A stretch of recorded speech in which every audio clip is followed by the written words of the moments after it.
Effectivement, l'Observatoire national cynégétique et scientifique citoyen qui relève de la science participative, la science citoyenne auquel participent certains chasseurs,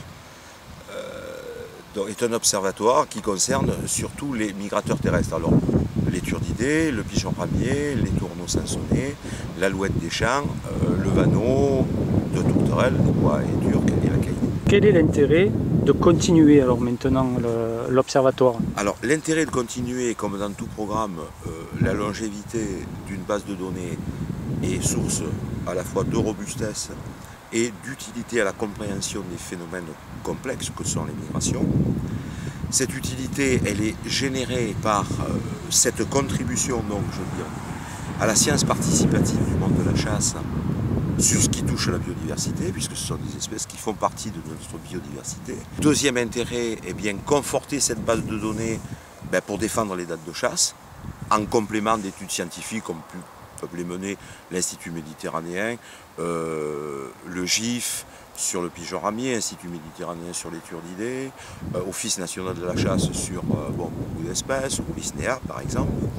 Donc base de données nationale qui va venir compléter des données scientifiques, certes peut-être un peu plus ponctuelles, mais dont l'objectif est une meilleure compréhension et connaissance de ces phénomènes migratoires et ces déplacements en hivernage sur le territoire national.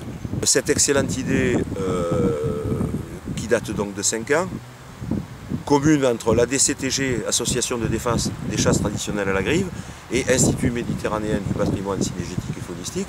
Nous travaillons main dans la main, dans l'intérêt général de la chasse française, grâce à du bénévolat. Et en conclusion, je fais appel un petit peu aussi aux salariés des fédérations, qui pour certains participent, mais on souhaiterait que demain, ils participent massivement, puisque ce sont en plus des professionnels de la faune sauvage qui viendraient donc tout naturellement dans la grande famille de la chasse avec les bénévoles. Tout le monde peut participer et doit participer, puisqu'il est prévu de noter les conditions d'observation, que ce soit la chasse au sanglier pour les postés, que ce soit les chasseurs de palombes, que ce soit les chasseurs de grives, mais que ce soit aussi les bénévoles.